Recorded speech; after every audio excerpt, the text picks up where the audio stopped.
this is going to be my review of the 1988 classic Beetlejuice. And I mean, it's a weird film to say the least. And I think that's a good thing and a bad thing. Good thing as in it's a kind of unique kind of film with its premise and concept. But bad because it's like, that's just so strange and weird. And it was a little bit on the weird side. Where it's like, okay, it's cool. Like, some of the stuff can be interesting concepts. But I feel like the execution wasn't all there. And I think by having it all be pretty practical, it made it more scary when you're like, that's like someone under the ghost costume, under this costume, versus just CGI ghosts. Now, another thing I didn't understand was the rules of the afterlife. And I guess it's supposed to be a comedy, but it's really not funny at all, really. I wouldn't say, for me at least. And I mean, they've said the F word, so I don't know what this film is trying to be. If it's trying to be a comedy, a horror film, a romance film. At some points, you're like, is it a musical? So I feel like this film doesn't know what it's also trying to be.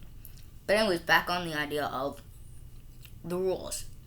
For this film, I don't know what the rules of the afterlife are.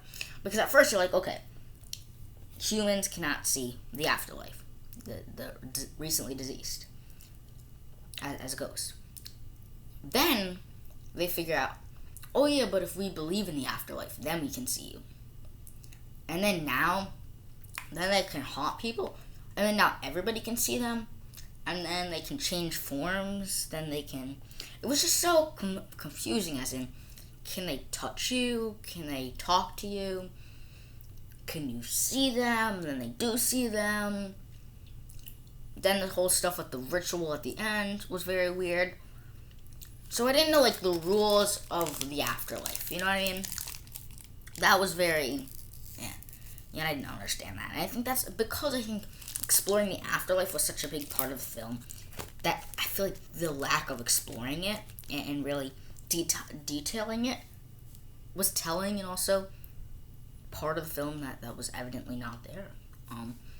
So I think this film, I really have to say, I was surprised that I didn't really like it that much. I really was, because it was a classic film. And even Beetlejuice himself was just such a quirky, weird character, and I think a character that I feel like you couldn't do in a modern day setting. I think, I just don't think the character of Beetlejuice has aged well.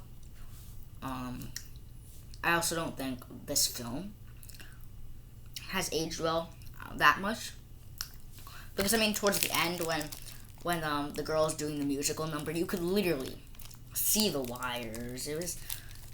This film was probably very cost on such a low scale. Like, one setting the whole entire film, an hour and 32 minutes.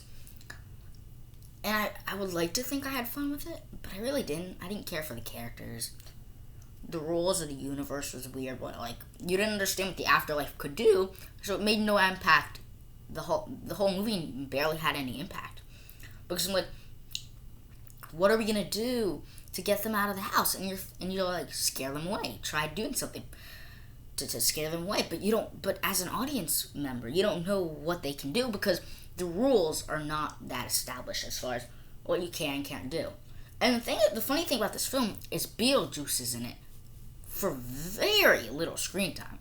That also surprised me. Because, like, I mean, yeah, I'd say most of the memorable moments happened with Beetlejuice, but that just goes to show what people remember and what people like about this film. Because, yes, when Beetlejuice is on screen, yeah, it's memorable, and I think Michael Keaton did play him great. But at the same time, at the core of it, I think a lot of his characteristics I didn't really enjoy, and I think none of the characters I liked. No one was relatable, because our main characters get killed within the first 10 minutes, and so you never really establish them, who they are. So it's like you never care about them when they're in the afterlife, because you see them in the house, they go in a car crash, and now they're in the afterlife.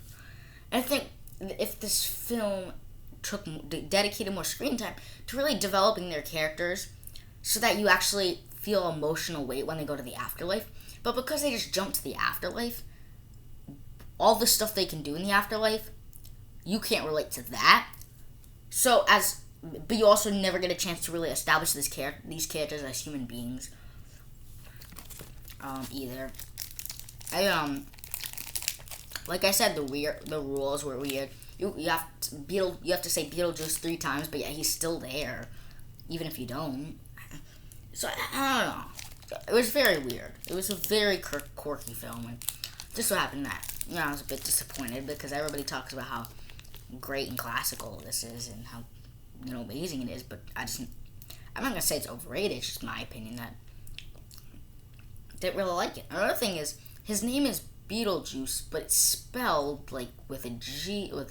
So I think it's like spelled Geuse, but the film's Beetlejuice, like Beetle and then Juice.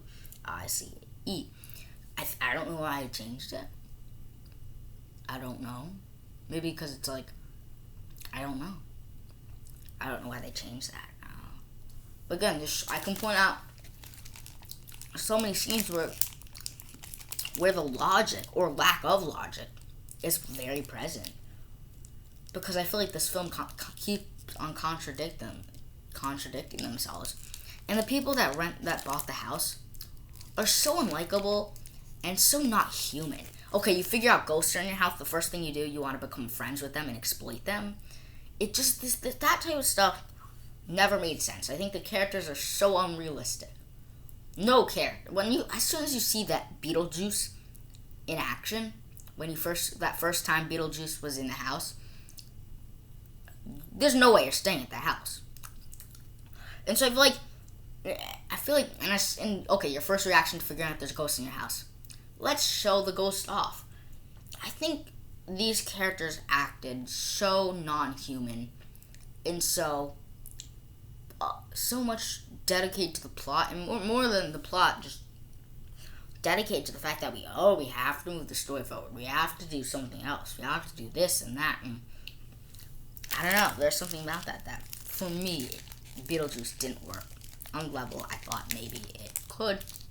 Going to this, I knew it was going to be a quirky, weird kind of film, but it was too weird. It didn't really make sense. I didn't care for the characters. There was really no real plot. It was, okay, just scare your neighbors away, but they never ended up scaring your neighbors. Then it turned out to be kill Beetlejuice. That's another thing. There was no real plot, or at least the plot changed, because at first it's like scare your neighbors. Then it changed. Then you use Beetlejuice to help, save your neighbors or whatever, or scare your neighbors or whatever. And then the ending is, oh, you summoned Beetlejuice? Well, now it's time to get rid of him. And it was just weird because, what did you accomplish? You didn't scare the neighbors. You're not coming back from the dead. And Beetlejuice is still out there. So this film was like, okay, we're just going to say, okay, Beetlejuice is gone and everybody lives happily ever after. You're fine with them living with you. They're fine with Beetlejuice still being out there. So that was another thing that bothered me. But yeah, I'm not the biggest fan of this film. So yeah, I just finished watching it earlier today. But anyways, stay tuned for more videos coming at you.